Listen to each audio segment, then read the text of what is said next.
네, 오늘 은혜 받으실 하나님의 말씀은 신약성경 고린도전서 10장 2절부터 13절까지 말씀입니다. 봉독합니다.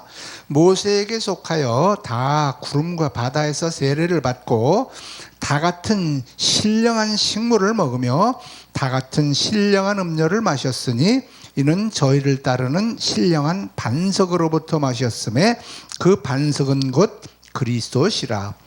그러나 저희의 다수를 하나님이 기뻐하지 아니하신 고로 저희가 광야에서 멸망을 받았느니라. 그런 일은 우리의 거울이 되어 우리로 하여금 저희가 악을 즐겨한 것 같이 즐겨하는 자가 되지 않게 하려 함이니 저희 중에 어떤 이들과 같이 너희는 우상 숭배하는 자가 되지 말라. 기록된 바 백성이 앉아서 먹고 마시며 일어나서 뛰논다 함과 같으니라. 저희 중에 어떤 이들이 간음하다가 하루에 23,000명이 죽었나니 우리는 저희와 같이 간음하지 말자. 저희 중에 어떤 이들이 주를 시험하다가 뱀에게 멸망하였나니 우리는 저희와 같이 시험하지 말자.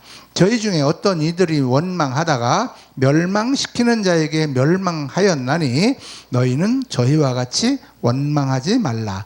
저희에게 당한 이런 일이 거울이 되고 또한 말세를 만난 우리의 경계로 기록하였느니라. 그런즉 선줄로 생각하는 자는 넘어질까 조심하라. 사람이 감당할 시험 밖에는 너희에게 당하는 것이 없나니 오직 하나님은 미쁘사 너희가 감당치 못할 시험 당함을 허락지 아니하시고 시험 당할 즈음에 또한 피할 길을 내사 너희로 능히 감당하게 하시느니라.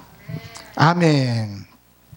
자, 오늘 신약성경 고린도전서 10장 2절부터 13절에 있는 말씀을 중심으로 우리가 하나님 나라 천국에 들어가려면 어떻게 해야 될 것인가 하는 것에 대하여 말씀을 증거하면서 피차 은혜 받기를 소원합니다. 자, 마귀의 종로로 타던 불신자였던 하나님을 몰랐던 우리들을 하나님께서 은혜로 우리를 구원하여 주시고 이 거칠고 험한 세상을 살아가다가 이제 우리가 믿음으로 훈련받아서 이제 자신의 수명을 사명을 다 이제 마친 다음에 가게 되는 곳, 그것이 바로 하나님의 나라 천국입니다. 하나님의 나라 천국은 바로 훈련받고 자신의 사명을 다 끝낸 사람들이 들어가는 곳이다 라는 말씀을 먼저 드립니다. 자, 그러면 먼저 하나님 나라에 들어갈 수 있는 자격은 어떤 것인가에 대하여 먼저 말씀을 드리도록 하겠습니다. 그것은 첫 번째, 하나님으로부터 선택을 받아야 된다고 하는 사실입니다. 하나님으로부터 택함을 받아야 한다, 그런 뜻이죠. 그러므로 이것은 우리가 어떻게 할 수 있는 방법이 전혀 없습니다. 하나님께서 일방적으로 우리를 하나님의 백성으로 삼겠다고 택해 주셔야 한다, 그런 뜻입니다. 그래서 이스라엘 백성이 선택받아 이제 하나님의 보호를 받고 일평생 그들의 삶을 책임지시고 인도해 가시는 것처럼 우리는 하나님의 선택받은 자녀가 되었기 때문에 천국 하나님의 나라에 들어갈 그런 자격이 이제 생겼다, 그런 의미가 되겠습니다. 자, 그리고 이제 그렇게 하나님의 나라에 들어갈 선택받은 하나님의 이제 백성으로 우리가 되기 위해서는 반드시 거쳐야 되는 관문, 과정이 있는데 그것은 바로 애굽으로부터 해방을 받아야 된다고 하는 것이죠. 애굽은 뭡니까? 바로 마귀가 다스리는 나라, 이 세상을 의미하고 있죠. 그래서 그곳에서 해방을 받기 위해서 반드시 거쳐야 되는 관문이 뭘까요? 바로 유월절 어린 양의 피로 말미암아 구속함을 받아야 된다고 하는 그러한 사실입니다. 그래서 애굽에서 해방되어 가지고 이제 우리는 마귀로부터 해방되어서 이제 자유를 얻게 된 것입니다. 그 과정을 거쳐야만 하나님의 자녀가 되었다라고 할 수가 있는 것이죠. 자, 그래서 이제 마귀의 종로를 타던 그러한 우리가 불신자의 생활을 정산하고 하나님의 은혜로 구원받아 애굽에서 탈출한 그 이스라엘 백성들처럼 우리도 똑같은 그런 과정을 거쳐서 예수 그리스도를 믿고 예수 그리스도께서 흘려주신 그 보배로운 보혈의 피로 말미암아 우리의 모든 죄악을 씻음받고 용서받고 거듭나야 이제 하나님의 자녀가 되었다. 천국 들어갈 자격이 생겼다. 그런 뜻이죠. 자, 그렇게 된 다음에는 이제 우리가 하나님의 자녀가 되었으면 이제 이 세상에서 우리는 마귀의 종로를 타지 않고 하나님의 자녀로서 천국 가서 하나님의 자녀답게 살아가는 훈련 과정을 이제 통과해야 되겠죠. 그래서 광야에서 40년 동안 이스라엘 백성들은 천국 백성이 어떻게 살아가야 될 것인가에 대한 훈련을 받게 되었다고 하는 것이죠. 몇 년 동안? 40년 동안. 40년 동안 훈련을 받게 됩니다. 그것이 바로 우리가 이 땅에서 하나님의 자녀로 택정받고 구원함 받아서 이제 천국 백성으로 살아가는 훈련을 받는 과정을 거쳐가야 된다고 하는 것이죠. 자, 그래서 하나님께서 인도해 가시면서 하나님의 자녀는 하나님께서 인도를 해 가시는데 하나님의 자녀답게 살면서 하나님이 주시는 만나와 메추라기 그리고 하나님이 공급해 주시는 일용할 양식 모든 것들을 이제 하나님께서 주시는 것으로 먹고 살아가면서 이 땅에서 하나님의 자녀들이 서로 사랑하고 의지하고 하나님께서 맡겨준 사명과 직분을 감당해 가면서 신앙생활하고 살아가는 그런 훈련 과정을 거쳐가야 된다 하는 그러한 말씀입니다. 여러 가지 이제 하나님의 나라 백성으로서 살아가는 훈련 과정은 시련과 그리고 고통도 뒤따르게 됩니다.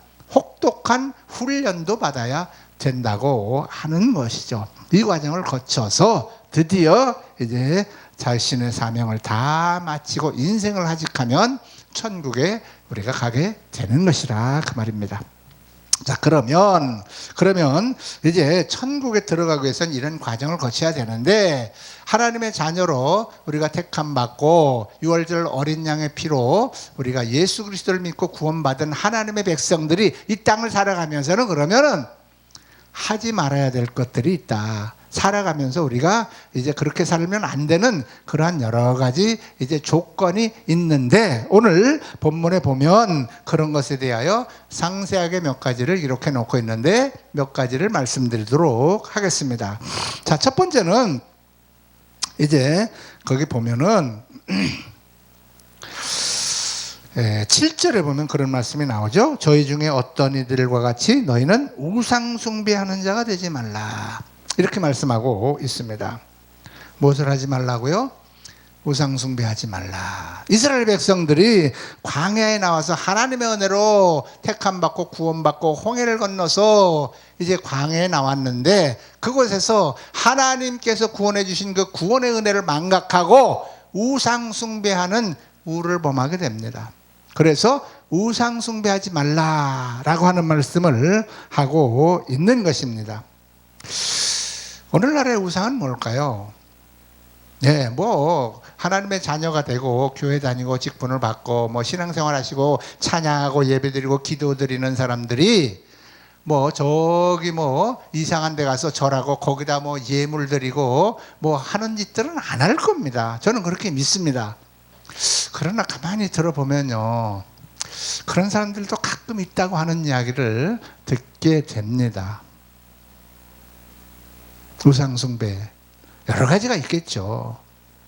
특히 뭐가 우상입니까? 오늘 성경에서 예수님께서 친히 가르쳐 주신 우상에 대한 말씀을 해 주셨는데 그것은 뭐냐면 여러 가지가 있지만 바로 재물입니다. 재물. 뭐라고요? 돈. 우리 세상에서는 그런 말도 있죠. 개도 안 물어가는 돈이라고 하는 말이 있지 않습니까? 개는 안 물어가는데 사람은 집어가죠. 굴러다니면 개는 안 물어갑니다. 그러나 사람은 집어가죠. 왜요? 걔는 돈의 가치를 모르기 때문에 그런 거죠. 자, 예수님께서는 하나님과 재물을 동시에 두 가지를 신이라고 표현했습니다. 신. 하나님이 신이고 우리에게 있어서 돈이 신이 되면 되지 않는다 하는 말씀하셨다는 거죠. 바로 재물이 우상이라고 하는 것입니다. 하나님과 재물을 동등하게 쥐어놓고 설명을 하셨습니다. 그러므로 우리는 하나님보다 재물에 더 신경 쓰고 하나님보다 재물이 앞서서는 절대 안 되겠다 하는 말씀을 드립니다. 많은 사람들이 돈이 우상이라, 재물이 우상이다라고 하는 이 개념 자체가 없다고 하는데 안타까움이 있습니다. 우상의 개념은 뭡니까? 돈이 우상이다 아니다를 판단하는 기준은 뭘까요, 여러분? 예, 내가 돈에 얽매여 있거나 지배당하고 있으면 그것이 우상인 것입니다. 여러분들은 하나님의 성령에 지배당해야 될 하나님의 백성들이 하나님의 성령은 뒷전이고 돈 우선, 재물 우선에 그러한 삶을 살고 있지는 않으십니까?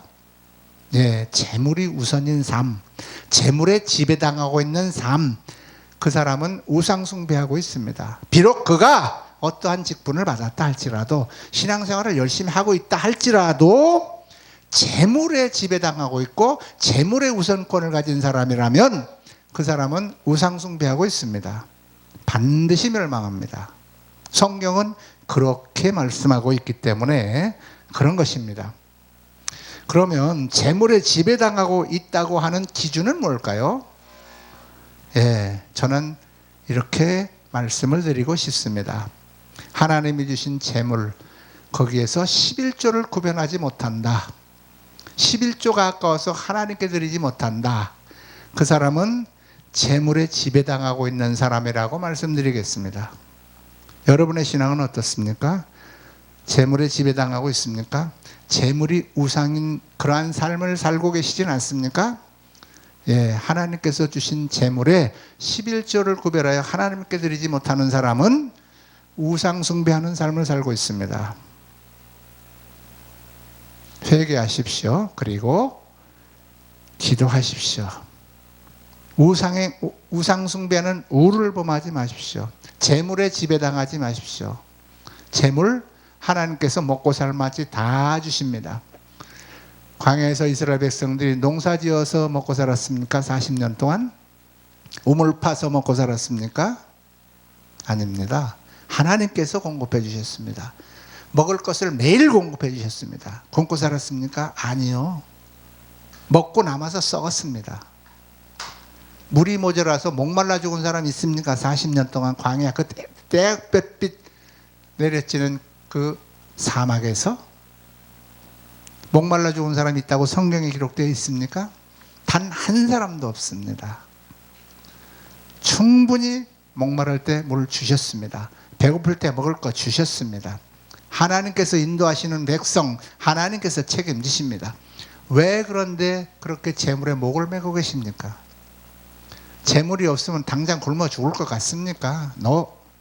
하나님을 믿고 하나님을 의지하고 재물을 우상처럼 섬기지 않는 그 사람, 하나님의 백성으로서 하나님께서 책임지십니다. 절대 굶어 죽지 않습니다. 절대 목말라 죽지 않습니다. 재물 벗어나십시오. 재물 우상에서 벗어나시기를 축원합니다. 자, 두 번째입니다. 그 밑에 보면 8절에 보니까 저희 중에 어떤 이들이 가늠하다가 하루에 2만 3천 명이 죽었나니 우리는 저희와 같이 가늠하지 말자 라고 말씀하고 있습니다. 예, 이스라엘 백성들이 광야에서 가늠하다가 2만 3천 명이 죽었다. 성경에 나와 있는 기록입니다. 예, 가늠하지 말자. 자, 세 번째입니다. 주를 시험하지 말라. 9절에 나옵니다.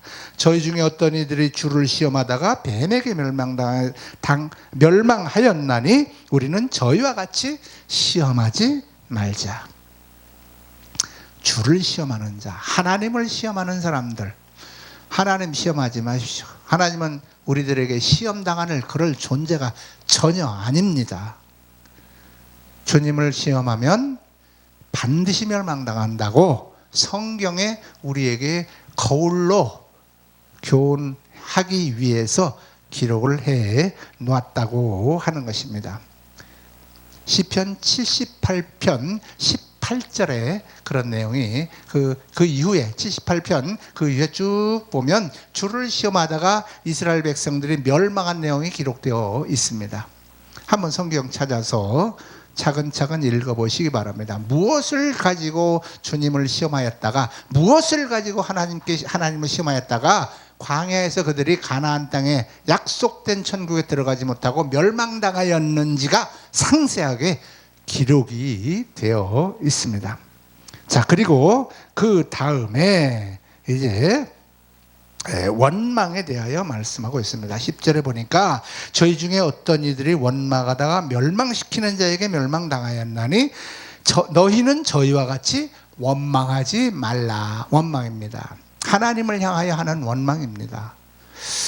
많은 분들이요, 안 믿는 사람은 그런 일이 별로 없죠. 자신이 믿는 신이 아니기 때문에 하나님 원망할 일도 없겠죠. 그러나 하나님을 믿는 백성들이 말입니다, 하나님을 향하여 원망하는 사람들이 더러 있는 것을 보게 됩니다. 안타깝기가 그지없습니다. 어떤 고난이나 어떤 어려움이나 시련이 조금만 닥치면 그것을 하나님 앞에 인내하고 하나님 앞에 이제 참고 기다리고 하나님의 뜻이 무엇인지를 잠잠히 묵상하면서 하나님의 뜻을 깨닫고 회개할 것 있으면 회개하고 내가 해야 될 것 있으면 해야 될 것인데도 불구하고 그런 것에 대하여는 별로 관심이 없고 하나님을 원망하는 사람들을 가끔 보게 됩니다. 상담할 때에도 찾아와서 그런 이야기를 합니다. 하나님 참 원망스럽습니다. 이런 얘기를 자기 입으로 하는 사람도 덜어보게 됩니다. 내가 하나님을 얼마나 섬겼는데요. 내가 교회를 11조 따박따박 드리고 기도를 얼마나 하고 내가 얼마나 열심히 충성했는데 하나님이 나에게 이럴 수 있습니까? 사업 망하고 우리 아들 이번에 대학 시험 봤는데 대학도 뚝 떨어지고 좀 있으니까 또 질병도 들어서 죽을 병원에서 암병도 들었다고 이런 이야기를 하면서 하나님 참 원망스럽다고 하는 이러한 말을 하는 사람들을 가끔 보게 됩니다. 너무나 안타깝습니다. 하나님을 향하여 원망하고 있는 당신 아니십니까?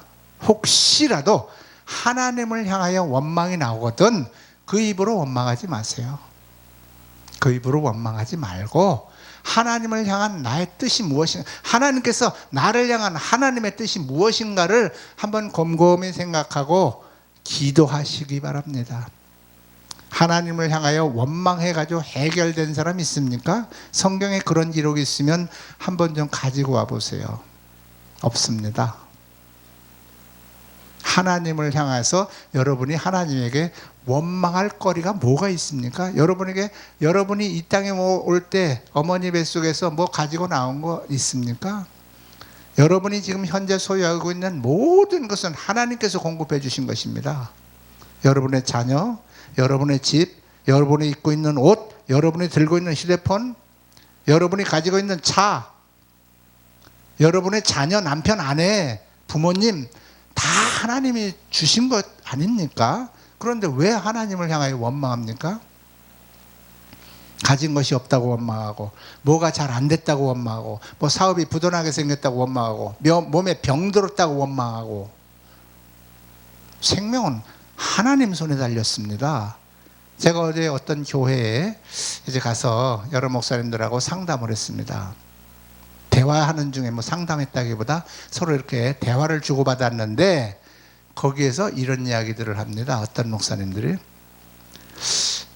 목사님은 암에 걸렸는데 암보험을 들어가지고 2천만 원 암보험 타가지고 수술은 안 하고 기도해가지고 암 깨끗하게 낳고 잘 살고 있고 그 2천만 원은 교회에 헌금하고 헌신하고 이렇게 잘 썼다고 감사하다고 그렇게 얘기하는 사람이 있었습니다.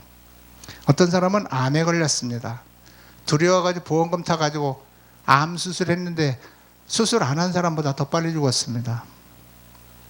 그런 이야기들을 목사님들이 실제로 자기 주변에 있는 목사님들 예를 들어서 말씀하고 계시는 것을 봤습니다. 어떻습니까? 암에 걸리면 다 죽습니까? No. 하나님께서 우리의 생명, 생사 여탈권은 하나님께서 가지고 계십니다. 암에 걸렸어도 하나님만을 믿고 의지하고 하나님 고쳐주실 것이라고 하는 확신을 가지고 기도하고 믿는 사람은 하나님이 고쳐주시더라는 거예요. 그러나 하나님을 믿지 못하고 하나님이 내 생명의 주인이라는 걸 믿지 못하는 사람들은 죽더라는 겁니다. 이해 가셨습니까? 코로나 걸리면 다 죽습니까?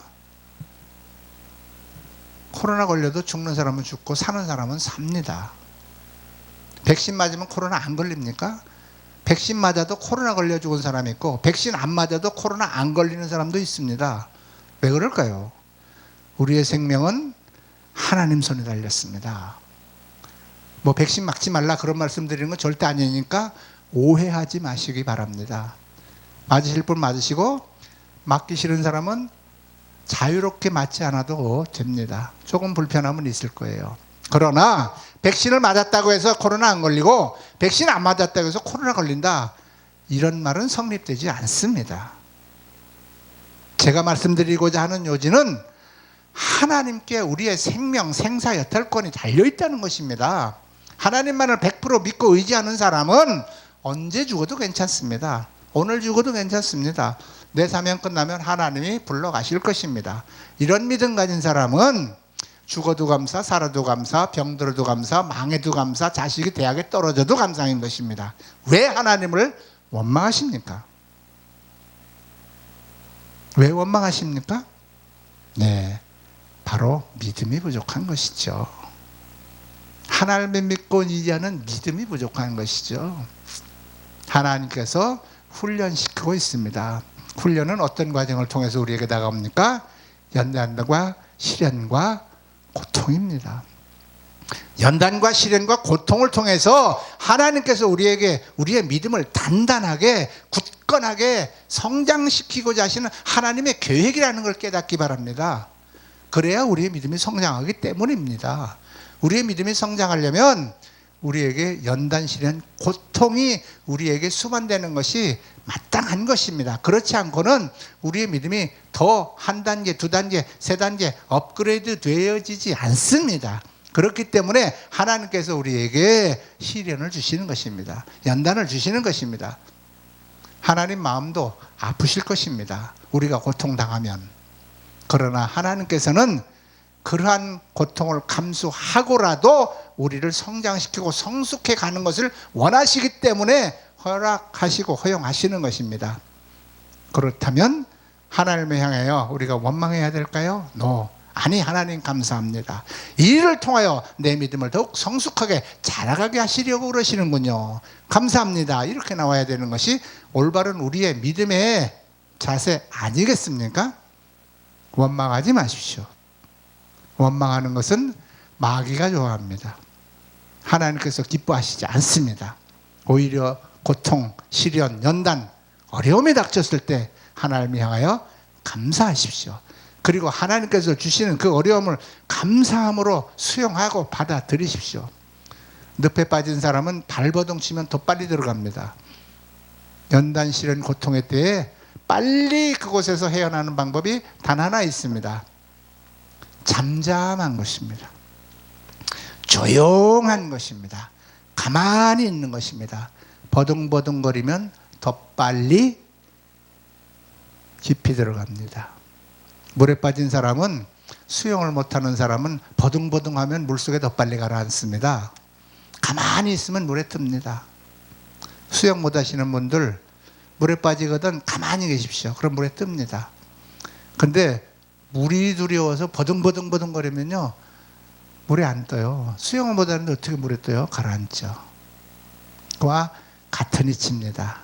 우리가 이 세파 가운데 빠졌으면 우리 힘으로 안 됩니다. 하나님께서 건져주셔야 되는 것입니다. 그러므로 잠잠히 하나님의 뜻, 하나님이 나를 건져주실 때까지 기다리고 있는 것입니다. 그것이 해결책입니다. 자, 이제 마지막으로 그러면 우리가 이 땅을 살아가는데 어떤 신앙을 소유해야 될 것인가에 대해서 말씀드리도록 하겠습니다. 첫째는 말씀을 믿는 신앙입니다. 자, 듣는 것, 아는 것, 믿는 것 이렇게 구분해 볼 수 있습니다. 일단은 말씀을 들어야 믿음이 생깁니다. 일단은 말씀을 들어야 배워야 알게 됩니다. 그리고 깨닫게 되는 거예요. 그래서 듣고 알아야만이 믿게 됩니다. 모르고 무턱대고 믿는다, 이건 말이 안 됩니다. 무턱대고 믿는 것은 올바른 믿음이 절대 아닙니다. 올바로 배우고 올바로 깨닫고 올바로 믿어야 그것이 정상적인 믿음이라고 할 수가 있습니다. 그러나 듣고 알아야 믿게 되지만, 그러나 지식, 듣고 많이 배웠다, 안다, 이것이 믿음이라고 착각하는 사람들이 의외로 많습니다. 아닙니다. 들었다, 배웠다, 알았다, 나 그거 다 알아, 나 그거 들어서 알아, 뭐 알아, 그것이 믿음이라고 착각하지 마십시오. 뭐 신학교 교수나 되고 박사학위나 받았으면 믿음이 좋은 사람인 것처럼 그렇게 평가하지 마시라고 말입니다. 물론 많이 배웠으니까 지식은 많을 수 있어요. 그러나 그 사람이 지식과 믿음이 비례한다 생각하지 말라 그 뜻입니다. 물론 뭐 신학 교수나 되고 뭐 박사가 된 사람들을 제가 폄하하는 말은 전혀 아닌 것을 이해해 주시기 바랍니다. 많이 배우고 많이 알았다 해서 그 사람이 믿음이 좋은 건 절대 아닙니다. 많이 배우고 많이 안 많지 믿음이 성장할 가능성은 있지만 믿는 것과 아는 것과 배운 것, 지식은 다르다는 것을 구분해서 말씀드리고 있는 것입니다. 말씀은요, 알고 배웠으면, 배워서 알았으면 그것을 믿는다는 것은 믿음에 대해서 그대로 그 배우고 안 것에 대해서 내 몸이 순종되어지는 것이 믿음입니다.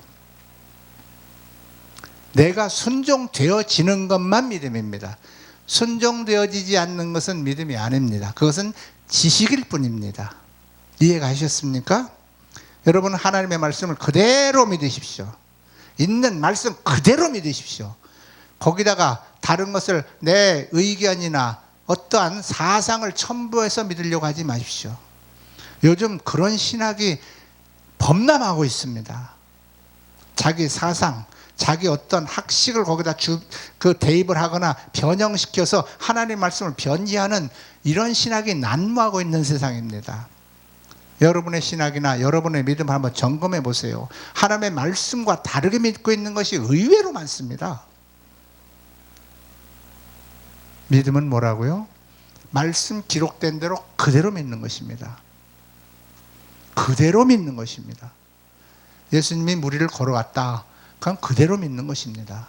아, 예수님 맞아, 무리를 걸어가셨어. 소경의 눈을 뜨게 했다. 맞아. 날 때부터 소경한 사람이 눈을 뜨게 하셨어. 맞아. 예수님이 하셨어. 그런데 그대로 믿지 않는 사람은 어떻게 믿을까요? 에이, 막 그랬겠어. 그냥 옆에서 그냥 누가 이렇게 썼겠지. 뭐 이런 식으로. 말씀은 기록되어 있는 그대로 믿는 것이 믿음이고, 말씀에 기록된 대로 내가 행동이 나오고 순종이 되어지는 그것이 믿음입니다. 그래서 믿음과 순종은 같은 단어입니다. 순종이라는 말과 믿음이라는 말은 같은 단어입니다. 믿어지지 않으면 아무리 지식으로 알고 있어도 순종되어지지 않습니다. 순종되어지지 않는 믿음은 믿음이 아니다. 그것은 내가 알고 있는 지식에 불과할 뿐이다. 이렇게 인정하시기 바랍니다. 자, 그래서 기록된 약속의 말씀, 그것을 그대로 믿어야 돼요. 그것이 바로 믿음이라고 하는 거예요. 그래서 믿음이 생명이고 믿음이 나의 삶의 능력이 되는 것입니다. 히브리서 3장 15절부터 19절 제가 한번 읽어보도록 하겠습니다. 봉독합니다. 히브리서 3장 15절부터 19절입니다. 성경에 일렀으되 오늘날 너희가 그의 음성을 듣거든 노하심을 격동할 때와 같이 너희 마음을 강팍해 하지 말라 하셨으니 듣고 듣고 경록해 하던 자가 누구뇨? 모세를 쫓아 애굽에서 나온 모든 이가 아니냐. 또 하나님이 40년 동안에 누구에게 노하셨느냐? 범죄하여 그 시체가 광야에 엎드러진 자에게가 아니냐. 또 하나님이 누구에게 맹세하사 그의 안식에 들어오지 못하리라 하셨느냐? 곧 순종치 아니하던 자에게가 아니냐. 이러보건대 저희가 믿지 아니함으로 능히 들어가지 못한 것이라. 자, 여기에서 순종과 믿음에 대해서 말씀하고 있습니다. 순종하지 아니해서 결국 하나님의 안식 가나안에 들어오지 못했다.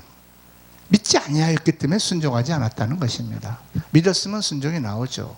알고 있어 가지고는 안 것이 믿음이 절대 아니라는 거 명심하시기 바랍니다. 하나님의 약속, 하나님이 하신 기록된 말씀은 우주 만물이 다 없어져도 절대로 변하거나 없어지지 않는다 하는 이 확신을 가지시기 바랍니다. 그것이 믿음입니다. 자, 그리고 마지막으로 하나님의 임재와 동행을 믿는 사람들, 하나님께서 나와 함께 하시고 나와 함께 동행해 가신다는 것을 믿는 사람들이죠. 우리들은 천국의 백성, 하나님의 자녀로서 또는 예수님의 친구로서, 또 어떤 사람들은 예수님의 신부로서 우리와 함께 하시고 동행하시고 인도하시며 그리고 보호해 주신다고 하는 것을 확실하게 믿는 상황입니다. 어떠한 환경 가운데서, 어떠한 처지 가운데서도 하나님은 나와 함께 하시고 나와 동행하고 계시다. 이것을 믿는 신앙입니다. 이런 사람이 바로 천국에 들어가는 신앙인으로서의 훈련이 다 잘 된 사람들이라고 하는 것입니다. 말씀을 정리합니다. 우리가 천국에 들어가려면요, 하나님의 자녀가 되어야 되고, 그리고서 예수 그리스도의 은혜로 주의 보혈로 죄 씻음 받고 우리가 정결케 된 사람들, 그리고 광야, 이제 이 세상에서 훈련을 통과한 우리들이라고 하는 것이죠. 훈련을 통과하는 데는 많은 연단, 시련, 고통 있을 수 있습니다. 그러나 하나님께서는 우리와 늘 동행하시고 함께 하시고 우리를 이끌어 주시고 인도해 가신다고 하는 이 사실을 확실하게 믿는 사람들이 천국에 들어갈 자격을 소유했다라고 할 수 있을 것입니다.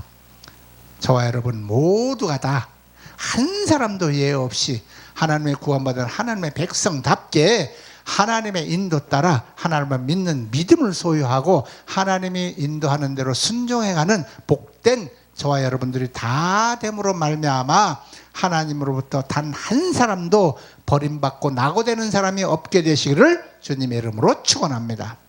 축원합니다.